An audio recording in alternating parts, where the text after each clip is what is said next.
Okay, sometimes you just have to explain things to people in a simpler way, just so they understand it a little bit. I mean, this guy here is saying, will your ass? I'm hoping he means wash. Anyway, look, just wiping yourself with tissue paper, toilet paper, once you've been to the toilet, is only going to smudge it. It's not going to clean it as such, okay? You're going to need water to help that process. Personally, I use toilet paper, water, and then toilet paper again. That's just me. And if I'm at home and I'm feeling posh and flush, I use baby wet wipes as well. Now, these rules you have to understand about cleaning yourself and hygiene in Islam come around about 1400 or so years ago.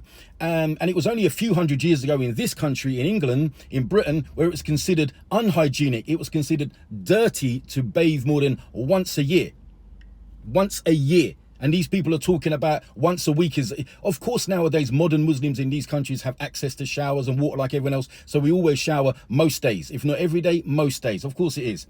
So they're just being a bit stupid when they say stuff like that.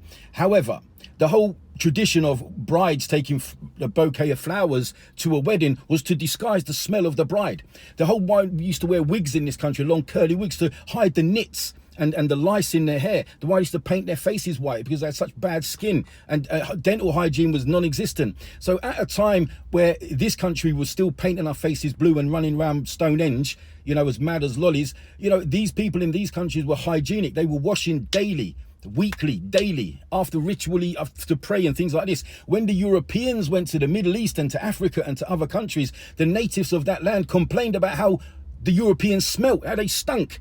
They were stinky, they smelt, and this is recorded in history. So it's not been hygienic in this country very long, okay? So the whole point about Muslims being the most cleanest people in the world is that from our religious beliefs, we have to be clean.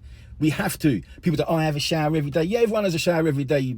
Of course we do, because we're living in modern day times. You're talking about a time where people in this country didn't shower at all.